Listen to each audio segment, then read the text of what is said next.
ఇక సామాన్యుడి టార్గెట్ గా రేవంత్ సర్కారు బుల్డోజర్ రాజ్ పేదల బస్తీలను కూల్చుకు తింటున్న కాంగ్రెస్ ప్రభుత్వం గూడు చెదరి గుండె పగిలి నడి రోడ్డుపై కట్టుబట్టలతో మిగిలిన నిరుపేదలపై కాంగ్రెస్ సర్కారు కర్కశత్వాన్ని ప్రదర్శించింది. ఆకలితో అలుమటిస్తూ ఏడుస్తున్న చంటి బిడ్డలను ఎత్తుకొని ఇదేం దౌర్జన్యం అని నిలదీసిన నిర్భాగ్యులను ఉక్కుపాదంతో అణచివేసింది. కనీసం తాగేందుకు నీళ్లు కూడా లేక అల్మటిస్తున్న అభాగ్యులపై దమనకాండను కొనసాగించింది.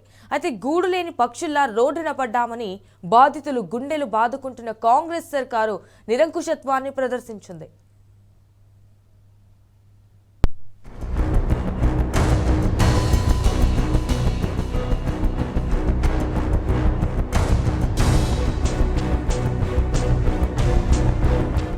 రేవంత్ సర్కార్ నిరంకుశ పాలనలో మరోసారి నిరుపేదల జీవితాలు రోడ్డున పడ్డాయి. కాంగ్రెస్ ప్రభుత్వ ఆదేశాల మేరకు ఖమ్మం జిల్లా వెలుగుమట్లలో బుల్డోజర్లతో అధికారులు, పోలీసులు నిరుపేదల ఇళ్లపై దండయాత్ర చేశారు. అక్కడి భూదాన్ భూముల్లో 10-12 ఏళ్లుగా ఉంటున్న వందలాది మంది అభాగ్యులు గుడిసెలు, పలువురు పక్కా ఇండ్లను ఎలాంటి నోటీసులు ఇవ్వకుండా, ప్రత్యామ్నాయం చూపకుండా వందలాది మంది పోలీసులు, పారామిలిటరీ బలగాలను మోహరించి జేసీబీలు, బుల్డోజర్లతో ఇండ్లను నేలమట్టం చేశారు. ట్రాక్టర్లు, ఇతర వాహనాల్లో బాధితులను తీసుకెళ్లి ఖమ్మం అంబేద్కర్ భవనం, టీటీడీసీ భవనంలో పడేసి వెళ్లారు. పశువుల కొట్టంలో పడేసిన మాదిరిగా పేదలను బలవంతంగా తీసుకొచ్చి ఎలాంటి సౌకర్యాలు లేని భవనాల్లో పడేశారు. తాగేందుకు నీళ్ల వసతి కూడా ఏర్పాటు చేయలేదు. వండుకొని తిందామంటే గిన్నెలు, సామాగ్రి అంతా ధ్వంసం చేశారు. బుక్కెడు బువ్వ కూడా పెట్టే నాదుడు లేడు. ఆకలితో చిన్నారులు ఏడుస్తున్నా కనికరించేవాళ్లు లేరు. ఈ విపత్కర పరిస్థితికి సహనం నశించిన భూదాన్ భూముల బాధితులు పలు రాజకీయ పార్టీలు, సంఘాల సహకారం భవనం ఎదురుగా రోడ్డెక్కారు. సీఎం రేవంత్ రెడ్డి డౌన్ ఖమ్మం మంత్రులు దొంగలని తీవ్రంగా మండిపడ్డారు. 10 ఏళ్లలో అప్పటి ముఖ్యమంత్రి కేసీఆర్ సర్కార్ ఏనాడు తమకు ఇలాంటి దుస్థితి రానివ్వలేదని, నీళ్లు, కరెంటు కూడా ఇచ్చారని గుర్తు చేసుకున్నారు. కాంగ్రెస్ ప్రభుత్వం రావడంతోనే తమకు దరిద్రం పట్టిందని దుమ్మెత్తిపోశారు. ఈ ప్రభుత్వం మాకేమన్నా న్యాయం చేస్తుందని రోడ్డెక్కితే ఈ పోలీసులు మా మీద దౌర్జన్యం చేస్తున్నారు సార్. మాకు నిల్వ నీడ లేకుండా కట్టుకున్న గూడును కూలేసి ఏం లేకుండా చేసి మేము ప్రభుత్వాన్ని ప్రశ్నించాలని రోడ్డెక్కితే మమ్మల్ని రోడ్డు బ్యాన్ చేసి ఈ పోలీసులు మమ్మల్ని దౌర్జన్యంగా కొడుతున్నారు సార్. మాకేనా ఇల్లు చెప్పకుండా కూలగొట్టారు సారు. సామాన్లు పైన ఏమి లేవు సార్. 3 రోజులు తిండి తిప్పలు లేకుండా మమ్మల్ని రాసి ఇల్లు ఇస్తామని చెప్పి తెచ్చాడు పడేసేస్తారు. మా పిల్లలు రోడ్డు మీద, మేము రోడ్డు మీదనే ఉన్నాం సార్. మాకు ఇల్లు ఎక్కడా లేదు సార్. వీళ్ళు చెక్ చేసుకుని వస్తే ఉండాలా కూడా రాలేదు సార్. మా బాధలు ఎవరు చూస్తాడు సార్. మేము ఇలా రోడ్డు ఎక్కుతాం, పోలీసు లాఠీ చార్జ్ చేయడానికి సిద్ధపడుతున్నారు సార్. ఎకరాలు దోపిడీ చేసుకొని కబ్జా చేసుకుంటారు. పేదవాడు ఉండటానికి గది స్థలం ఇవ్వరా? ఇదేనా ఇందిరమ్మ రాజ్యం? ఇందిరమ్మ రాజ్యం అందరికి న్యాయం చేస్తా అని చెప్పి రేవంత్ రెడ్డి ఓటేసి, నేను కూడా ఓటేసిన, రేవంత్ రెడ్డికి ఓటేసిన. ఈ రోజు మమ్మల్ని కట్టుబట్టలతో నడి రోడ్డు మీద నిలబెట్టిండు. నిన్నటి నుంచి అన్నం తినట్లేదు సార్. మేము అంత మంచి జరిగిందని సంతోషపడ్డాం కానీ ఇంత ఏడుపెత్తనుకోలే, మా ఉసురంతా పోసుకుంటుండు. మా చిన్న పిల్లల్ని ఆడా వదిలిపెట్టి వచ్చి ఇప్పుడు ఏడుంటున్నాం. మేము మాకు ఈ పరిస్థితులు ఏంటి? మేము ఓటేసినందుకు మాకు ఈ పాపం తీసుకొచ్చిండు. ఎవరికి ఎలాంటి హాని తలపెట్టకుండా గాంధేయ మార్గంలో శాంతియుత పంతాలో నిరసనకు దిగిన పేదలపై ఖమ్మం పోలీసులు దౌర్జన్యం చేశారు. న్యాయం చేయాలని అడగడమే మహాపాపంగా భావించి పోలీసులు రెచ్చిపోయారు. కాంగ్రెస్ పెద్దల మనోభిష్టానికి అద్దం పట్టేలా బాధితులపై తమ ప్రతాపాన్ని చూపారు. మహిళలు, చిన్నారులు, వృద్ధులు అనే తేడా లేకుండా రోడ్డుపై కనిపించిన వారినల్లా బలవంతంగా ఈడ్చిపడేశారు. చేతులెత్తి మొక్కినా, కాళ్ల మీద పడి ప్రాధేయపడినా ఏమాత్రం కనికరించలేదు. యువకులను అరెస్టు చేసి వివిధ పోలీస్ స్టేషన్లకు తరలించారు. ధర్నాకు దిగిన మహిళలను రోప్ పార్టీ బృందాలు ఉక్కుపాదం మోపి బలవంతంగా టీటీడీసీ భవనంలోకి నెట్టివేశాయి. ఈ క్రమంలో పలువురు మహిళలు తీవ్ర అస్వస్థతకు గురయ్యారు. బాధితులకు BRS, CPM, BJP, CPI, ML, New Democracy, మాస్క్రిన్, ఆప్ మద్దతుగా నిలిచాయి. కాంగ్రెస్ సర్కారు దాష్టికాన్ని దునుమాడాయి.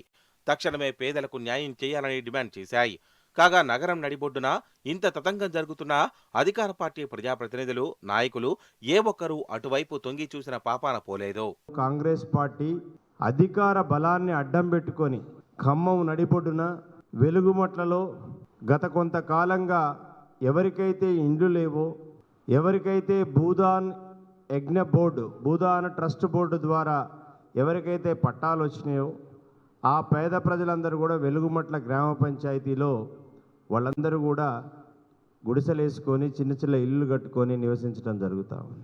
వాళ్ళందరూ కూడా రోజు వారి కూలీ పనులు చేసుకునే వాళ్ళు, చిన్న చిన్న షాపుల్లో పని చేసుకునేటువంటి వాళ్ళు అత్యంత కర్కశంగా, పాశవికంగా, ఒక నియంతృత్వంగా కొన్ని వేల మంది పోలీసుల్ని, కొన్ని వేల మంది అధికారుల్ని మోహరించి మమ్మల్ని పోనీకపోతే పోయాను, పాత్రికేయ మిత్రులు కవర్ చేయడానికి పోతే మిమ్మల్ని అందరినీ కూడా రోడ్డు మీద ఆపేశారు. భూదాన్ భూముల్లో నివాసం ఉంటున్న పేదలపై పెద్దలకు ఎందుకంత కంటగింపు అన్న అంశంపై రాష్ట్ర వ్యాప్తంగా చర్చ నడుస్తోంది. భూదాన్ బోర్డు ఇచ్చిన పట్టాలు ఉన్నాయి మహాప్రభు అని చేతులెత్తి మొక్కినా కనికరించని అధికారులు ఉన్నపళంగా బుల్డోజర్లతో విరుచుకుపడడం వెనుక ఖమ్మం జిల్లాకు చెందిన 2 కీలక ప్రజాప్రతినిధుల హస్తం ఉందన్న ప్రచారం జోరుగా సాగుతోంది. ఆ 2 కీలక నేతల అనుచరులకు సంబంధించిన భూములు ఆ ప్రాంతంలో ఉండడం, భూదాన్ భూముల్లో పేదలు కట్టుకున్న గుడిసెలు, ఇండ్ల కారణంగా తమ భూములకు డిమాండ్ రావడం లేదన్న వ్యాపార కోణమే తమకు నిరాశ్రయులుగా మార్చేందుకు ఉసిగొలిపినట్లు బాధితులు ఆరోపిస్తున్నారు. వినియోగంలో లేని వినోబానగర్ భూదాన్ భూములకు నిరంతరం శ్రమించి ఒక రూపం తెచ్చాక, నివాస యోగ్యమైన ప్రాంతంగా గుర్తింపు వచ్చాక ఇప్పుడు తమను మెడలు పట్టి గెంటి వేశారని ఆవేదన వ్యక్తం చేస్తున్నారు. మాకు 2018లో మాకు ఇల్లు ఇచ్చిరు సార్. నేను ప్రెగ్నెన్సీని సార్. నన్ను వదిలిపెట్టి వచ్చి మా ఆయన ఇక్కడ ఇల్లు కట్టుకున్నాం సార్. మేము పర్మనెంట్గా ఇల్లు కట్టుకున్నాం. 20 లక్షలు పెట్టి మేము ఇల్లు కట్టుకున్నాం సార్. మా మర్దికి ఇల్లు లేదు, ఇద్దరికి ఇల్లు లేవు కదా అని చెప్పి ఇద్దరం 20 లక్షలు పెట్టి ఇల్లు కట్టుకున్నాం. బ్రతుకు తెరువు కోసం వాటర్ ప్లాంట్ పెట్టుకున్నాము, అన్ని పెట్టుకున్నాం సార్. మాకు నోటీసులు వచ్చినాయని చెప్పారు. మాకు ఇల్లు పర్మనెంట్గా కట్టుకున్నాము, మేము ఉన్నాము. మాకు కానీ ఇప్పుడు కూల్చివేత అప్పుడు మాత్రం మాకు ఎటువంటి ఇన్ఫర్మేషన్ లేకుండా, మాకు నోటీసులు లేకుండా నిన్నటికి నిన్ననే మాకు మమ్మల్ని కూల్చేయమని చెప్పారు. కనీసం సామాన్లు చదువుకునే టైం కూడా మాకు ఇవ్వలేదు సార్. మాకు అసలు ఏమీ చెప్పలే, ఇట్లా తీసేస్తున్నామని చెప్పలేదు, ఏమీ చెప్పలే. అకస్మాత్తుగా వచ్చారు, బొచ్చలు బయట వేసారు మున్సిపాలిటీ. ఏంటంటే తీయండి చుట్టూ ఏదన్నా మా చుట్టూ పోలీసు వాళ్ళు గుమ్మగూడిర్రు అంటే వాళ్ళు దాన్ని ఎట్టెట్టుర్రు. ఈ సొమ్ము బాయ శని పట్టినట్టుండే. కనీసం ఉన్న రేకులు కూడా పీకటం ఎందుకు సార్ చెప్పండి? ఉన్నాయి ఉంచి రాదండి అయ్యా. ఈ ప్రభుత్వం మాకు ఇదేనా ఇచ్చేది గిఫ్ట్లు? ఒక్క హోటల్లో పనులు చేసుకొని బతుకుతాను. ఆ గుట్ట మీదకి వచ్చిన నీళ్లు లేకపోతే అలాంటి బోర్లు ఉన్న వాళ్ళు బతులాడితే ఇచ్చుకుంటున్నాను. ఎంత గోస ఇది. కలెక్టరేట్ కు కూతవేటు దూరంలో కాంగ్రెస్ కీలక ప్రజాప్రతినిధుల భూములు, వారి అనుచరుల భూములు పెద్ద మొత్తంలో ఉన్నాయి. దీంతో దీపం ఉండగానే ఇల్లు చక్కబెట్టుకోవాలనే ఆలోచనతోనే పేదల ఇండ్లను అడ్డు తొలగించుకోవాలని కీలక నేతలకు వివరించడంతో ఈ కార్యాన్ని ఇరువురు ప్రజాప్రతినిధులు భుజాన వేసుకున్నట్లు ప్రచారం జరుగుతోంది. అలాగే ఈ భూదాన్ భూములు సమీపం నుంచే నాగపూర్, అమరావతి గ్రీన్ఫీల్డ్ హైవే నిర్మితమవుతుండటంతో పేదల ఇండ్లను నేలమట్టం చేసి వ్యాపార వాణిజ్య సామ్రాజ్యాన్ని నిర్మించాలన్న కొందరు బడాబాబుల ఆలోచనకు ప్రభుత్వంలోని ముఖ్య నేతలు అండగా నిలుస్తున్నారన్న విమర్శలు వినిపిస్తున్నాయి.